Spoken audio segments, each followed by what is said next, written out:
Well, I think it looks bad that I don't want to answer anything, but it's not because I'm trying to be difficult. I'm really hanging on what he told me to do. I don't know. I don't know what's going to happen with what I say. Body language can say a lot about what's going on, and there sure was a lot to study in the newly released Ruby Franke videos.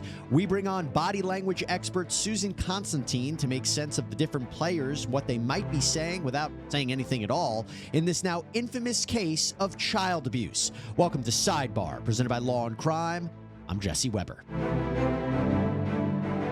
So with the release of all of these new videos in the Ruby Franke case, it is a fascinating study of the behavior of Ruby and her co-defendant Jodi Hilderbrandt, and even Ruby's estranged husband Kevin Franke, who has filed for divorce in the aftermath of all of this. But the question is, what does their body language tell us? That's what we're going to get into in a minute. Now, of course, Ruby Franke, the once popular YouTuber, mommy vlogger, and Jodi Hildebrand, they were arrested in August of 2023 after it was discovered two of Franke's youngest children were found malnourished, emaciated in Hildebrand's home.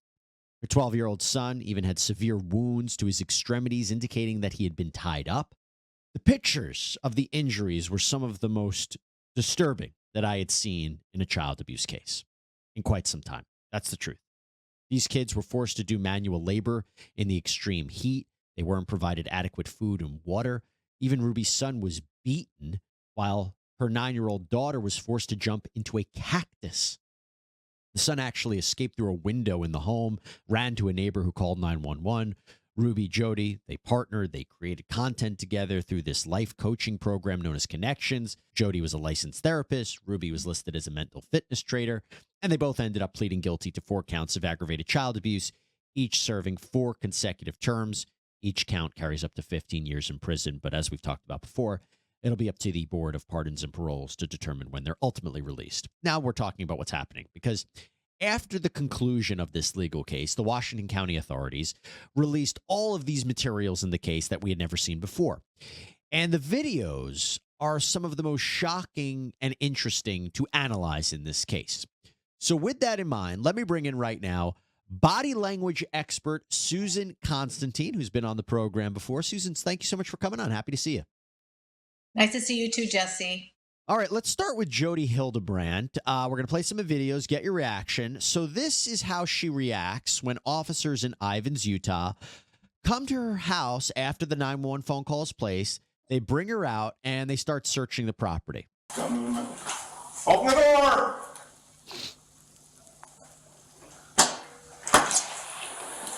Jodi, I need you to step out. I have my turn. That's great. Step out of the house. No, I'm not going to step out of the Step house. out of the house. Step out of the house. Whoa. We're just going to see if Whoa. anybody else home. Wait a minute, how do you come to my house? Right there.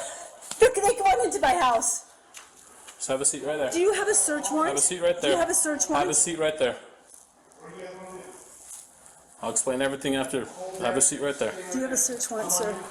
Control 12X11. Can you hold the air? We're searching the house. I can tell you what's in the house. Okay. Just have a seat right there for me.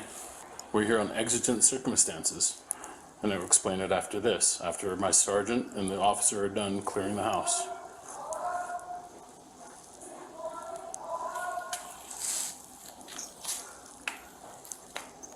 Is there anybody else in the house? Yes. 2 kids? There's a little girl. Just one? She's right over here. Okay. How old is she? She'll be 10 next week. Okay. Susan, you're up. What do you think? Oh boy, there was so much there. First of all, that's one heck of a big door to open up, right? Quite a property, to say the least. Yeah. Yeah, it's pretty incredible. Anyway, so she stays inside the door, which is her self-protection. But you notice that her arms, of course, are very crossed. She's got her phone that's out like this. So she was already prepared before that door was even opened and they started to enter in. And then her natural reaction is that to self-protect. So anytime you see somebody that is, it was not a sense of guardedness, it's a sense of self-protection. So you see her kind of hugging her body, keeping it very close, and trying to protect herself. The other thing is that I noticed too is that when she is pulled outside, her chin is up slightly. This is a sense of pride or ego. And then we also see that She has this very stunned overall look, and there's a real strong pause, which is really interesting because it's in that pause that I think is interesting, is how she's processing what's really going on, because she's in that slight surprise state where you see her mouth dropped, her eyes are big and wide. She's now, of course, capturing everything on the recorder, and the fact that she is saying "whoa, whoa, whoa, whoa, whoa," she is verbalizing that these officers are now too close to her proxemics, and she is being could be that she's being approached aggressively by these police officers, but that's not the case whatsoever. But anyway, when you look at her overall demeanor, she's quite relaxed in the sense that she was already pre-prepared. So it wasn't Oh, you think something she that? opened up to. So that's interesting. Yes. So I think it wasn't necessarily she was recording it more than she might have had her lawyer on the phone or was trying to get in touch with her. But I tell you, I was wondering, was she, completely surprised? What are officers doing here? Or it was, uh-oh, Yeah. I know what's going on here. Yeah, part two of that, Jesse, because it wasn't one that was where she was stunned when she opened the door, because remember, she already was on the phone. So Yep. she was already anticipating something's not good that's behind that closed door. So that took her off surprise. I think the overall shock and awe, the fact that there was an officer, a dressed officer, and that in itself can create lots of stress, intimidation, because you've got a man in uniform and they're on the radio and you know you're in big trouble. So she has what we call this fight, flight, or freeze. And Right. she goes from that fight, flight, doesn't go into the flight, but she goes into the freeze mode. So Right. you see that in both of them, and we can look at those other clips too. And look, there were parts of it where she was very silent, looked shocked, looked panicked, looked stunned. Let's go now to when Jodi was at the police department being questioned. This is interesting. I'm a little nervous. To be honest with you, if I was sitting over there, I'd be a little nervous too. So don't worry about it. We're just here to talk, to get your side. And right now we're just asking you just typical questions, like how long you lived here, that kind of thing. I watched too many detective movies. How, yeah. Which one's your favorite? Me too. You can't, honestly, I sit there and I'm married and I sit there and watch those with my wife and I say that, that's not how we do it. Hey, that's not right. So there's some good ones out there, don't get me wrong. But most of them are probably a little off base. We're not as mean. I won't get up and beat you up. We don't do that. So I trust my attorney. He said, don't say anything. And I said, I have nothing to hide. And he's like, I know that, but just let me be there with you when we talk. So you guys seem nice people. Yeah. I'm not trying to hide anything. I'm not trying to be difficult. This is really, if you knew all the pieces, I think you'd have a lot of empathy for Well, what's going on. That's really what we're That's what we're looking for. And you're an adult, and the thing about our interview, if we ask you any questions that you don't want to answer, you can just tell us, I don't want to answer that question. I'd like to just tell you, but I don't know who you are. I don't know if you're gonna flip my words. I don't know. And that's the good thing about cameras. Everything, it's pretty much double recorded, audio, video, and it's for the safety for you and for us, because we don't want to flip your words. And this will all be pretty much right there to support you. So we're not going to use anything against you. My attorney be so insistent then. He's an honest, good man, goes to church. I trust him. Why would he say that to me then? I don't know your attorney, to be honest. Well, I'm just saying he's He's a good good, man. honest man. Yeah, I don't And I'm an know. honest person as well, so we get along great. And he just said, do not say anything. Maybe just as an attorney, They always say that, huh? they always want to be with their client. I'm not sure. I'm a psychologist. I've watched people flip things all the time. So I get it. I sit on your side. I get it. I wish people didn't do that, but they do. Officers trying to, have illicit statements from her in their way, but you hear Jodi Hildebrand kind of being resistant to that, want to wait for her attorney, which was her legal right. But let's talk about the body language. Let's talk about what she's Yes. doing and saying. Your thoughts? There was a lot going on here. What I was looking for, first of all, is any sort of rapid eye blinking, and at what point in time where she would kind of flutter, or what we call eye shutters. I didn't see that so much. Her eye shutters were pretty consistent. Her blink rate was about very consistent. But what was more telling to me is that she was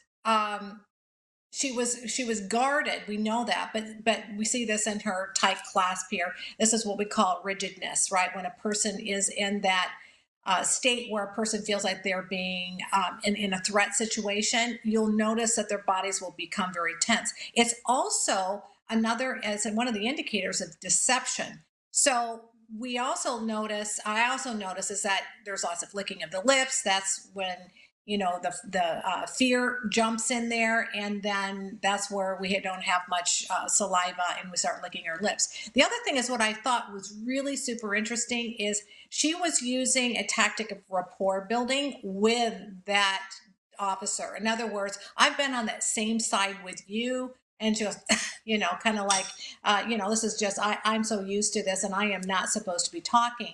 And my attorney told me. And then she's using qualifiers. The qualifiers are, my attorney has told me that not to say anything, and I would tell you, but I don't know you guys. So, but I do sense with her, if the law enforcement would have taken a slightly different approach in what I would have done, is said, hey, listen, I know of you. I know that you're a phenomenal therapist. I've seen your YouTube videos. And I know that this is all a misunderstanding, and I'm sure that there's a perfect example, because I don't see you as a bad person.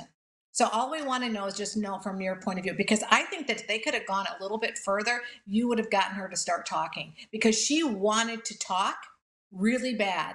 And what we find is that even if it's incriminating information, every person wants to release. Mm-hmm. And the reason why that is the cognitive load builds. It's very hard to control it all. And that's why you see this in her body language, where you see this rigidity, these fear responses, the licking of the lips, and all of that is this contained emotion and anxiety. And so it has to be expelled somewhere. And so part of that is, and you see a shift in her body language. She's annoyed at one point. She kind of leans back off to the side, and she's annoyed. So one thing to always watch is what was said that changed the anchor shift, because that is what we saw. Anytime you ever see a shift in behavior, there's a shift in thought.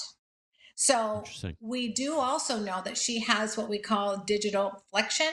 There's one point which we only saw briefly, is where her fingers rolled up and then they came back out again. Mm-hmm. Okay. So that is what we call, this is when we see a person that feels like they're under threat.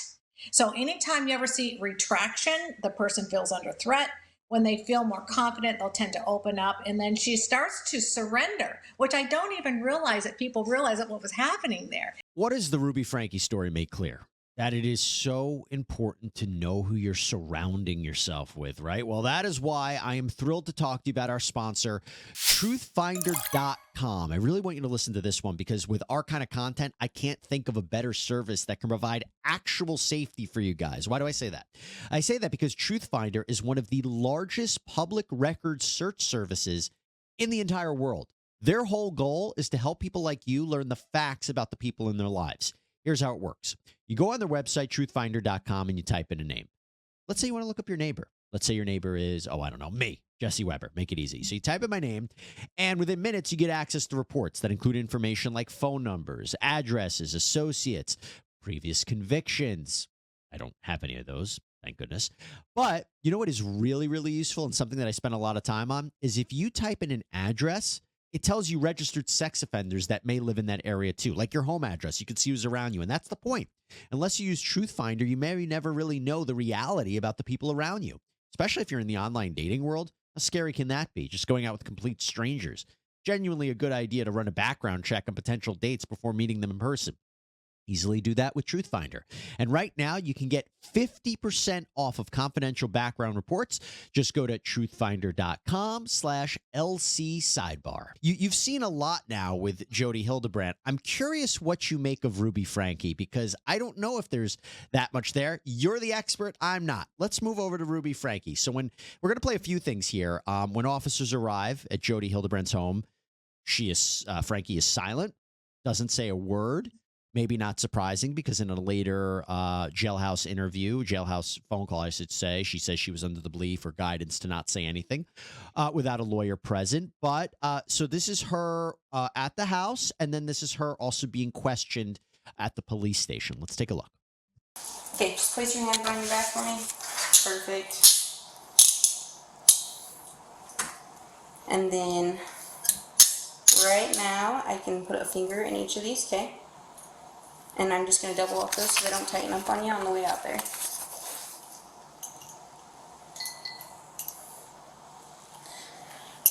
Where's your car? It's out there. Yeah. About by the command. You don't have anything on you that I should know about, correct? Any weapons, anything that we're going to find. Before you put you in a police vehicle, we need to search your person to make sure you don't have anything on you. Is there anything you have on you? Okay, I'm going to search you before we put you in his car. That's just protocol, so I'm just going to have you step right over here and then just widen your legs, widen your stance. Yep, perfect. Are you wearing a bra? Okay, I'm just going to go like this through and make sure you don't have anything. You said you're not wearing a bra? Okay. So first, do you live down here or?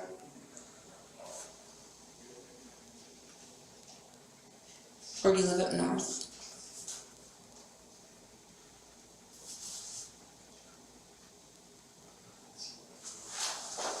Do you want to talk to me about where you live or how many kids you have?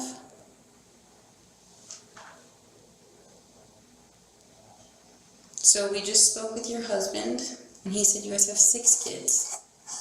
Are those all together? Are those all your kids?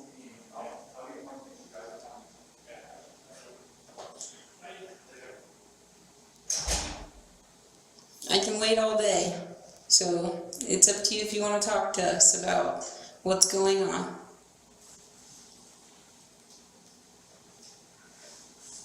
Would you feel more comfortable talking to one of us?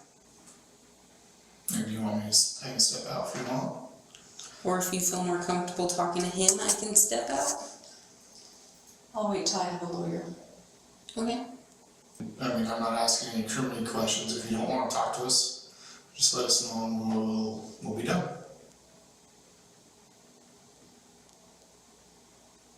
I've already told you. That you want a lawyer? Okay. Now, I'll caveat that by saying in her sentencing, she talked about how she was under this fog, this manipulation from Jodi Hildebrand, and she had this false belief of a distrust in law enforcement. So I was thinking about that. You are the expert, the body language expert. What did you take away from it? Yeah, and that's really a good point, Jesse, because you really have to take things into context, you know, just to evaluate someone without having that background information is really an improper way to analyze someone. But what we do know in research is that in her, just looking at her overall demeanor, she is in a other state of mind. In other words, she has told herself, don't say anything, stay still, don't answer any of the questions. And so what she did was detach from her being, and it's almost a dissociative state. Okay, so that's what I see. Now, when you watch her body language, she's not answering any questions, but she will use head nods. You watch at the timing of the head nod. So she processes how she's going to say it.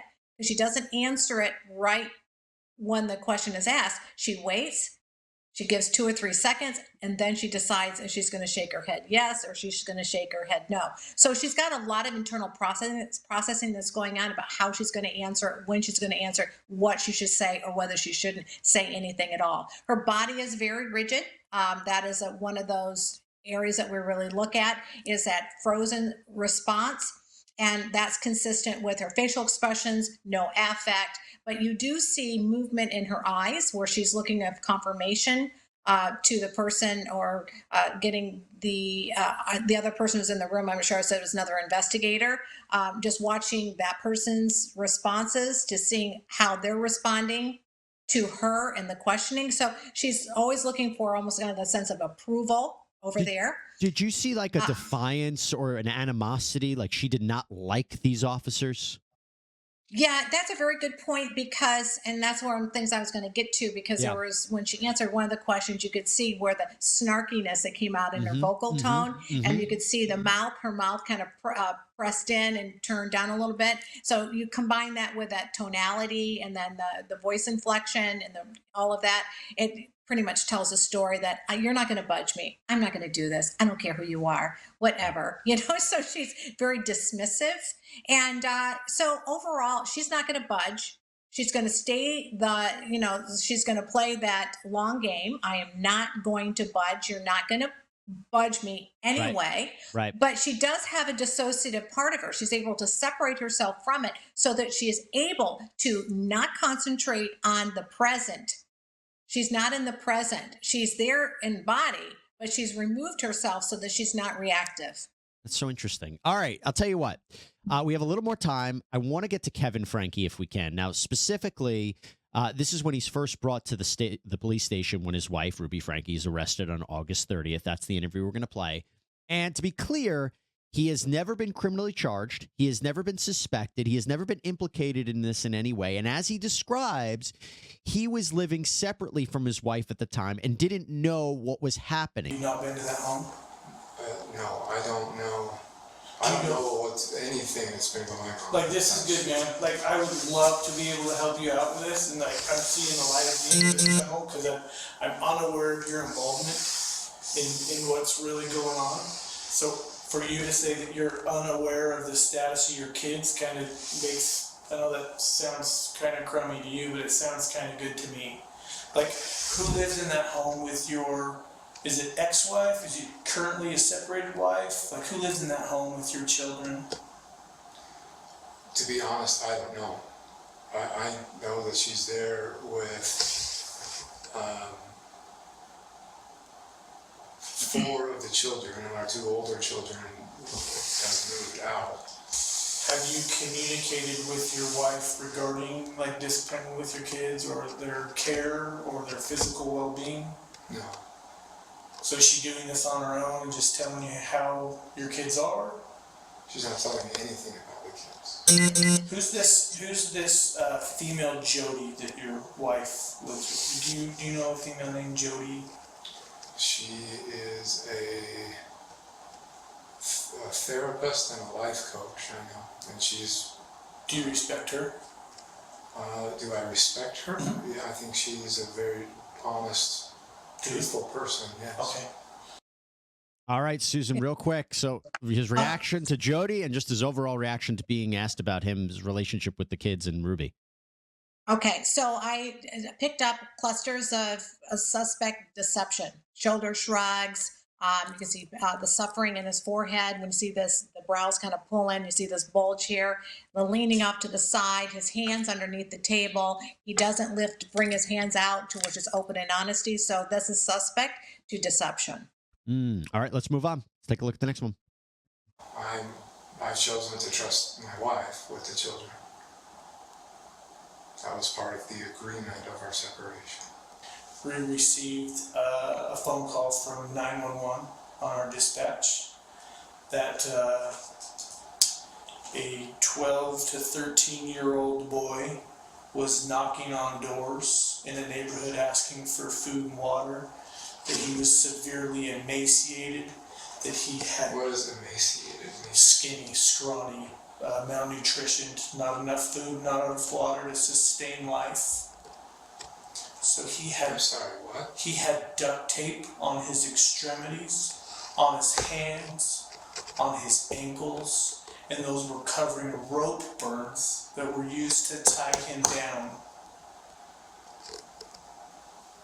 Take a second and think about what I just said. That's the condition of your son.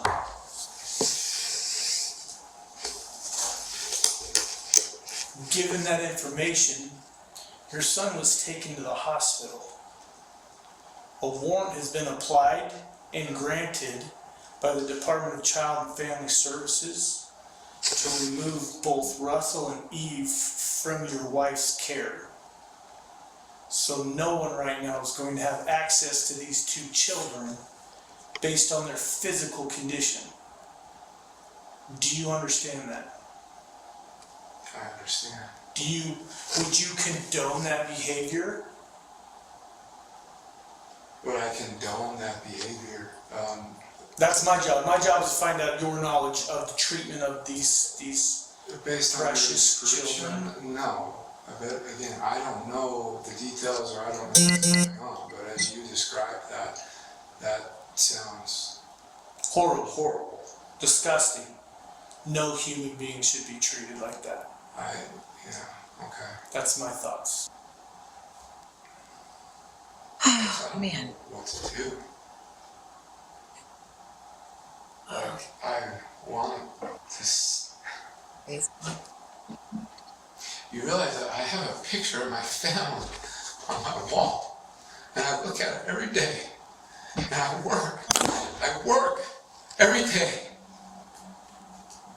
so I can get back to my family and save my family. And everything you're sharing to me just sounds like a made-up story. A lot to break down there quickly, Susan. Oh my gosh, there's so much, Jesse. I wish we had more time. But Yeah. again, I do see clusters of deception. I don't see the appropriate responses. I know it was shock and awe, but I would have seen like the raise of the eyebrow flash. I did not see that. He still stayed very still. His responses the duration of his responses were not what we call appropriate. So usually people that are in an emotional state, you'll see them there's a time where they lead up and then they come back out. He kind of stays real neutral, like non-expressionless. He uses a lot of qualifiers. He uses, at one point he says, so one of those, it wasn't like I swear to God, but it was one of those kind of qualifiers or to tell you the truth. Usually those are deceptive indicators. And when he heard about his son, that should have created a anchor shift, like leaning back. He doesn't move. He never moves. He should have come back going, oh my God, like he can't believe it, with hands to his face or hands to his head with a shock and awe. It didn't happen. So the emotional affect was completely off, duration of those emotions completely off, and there was his overall demeanor, was the timing of the emotions compared to his responses were out of sync. So there was a lot there for me to look at, and at this point in time, I still believe that this is suspect, that he did know something. He knows something. He's just not coming clean. Real quick, 30 seconds. He mentions throughout that he loves his wife. He talks about having the family. He's doing everything for his family. Does he seem to really care about his family? I think that he really does love his family, but on the other hand, it's like, what is love, right? So, love is discipline, and love is, you need to be obedient. And keep in mind, they're involved in this religious cult environment. So they've been brainwashed pretty much. It's like, the Manchurian Candidate, they've been brainwashed so much they literally can do anything and then justify it. Susan Constantine, thank you so much. I think this was really informative to get that perspective on what you took away from these videos. Really appreciate it. Thank you, Jesse. See you soon. See you soon. Bye-bye. Bye-bye. All right, everybody, that is all we have for you right now here on Sidebar. Thank you so much for joining us. As always, please subscribe on Apple Podcasts, Spotify, YouTube, wherever you get your podcasts. I'm Jesse Weber. I'll speak to you next time.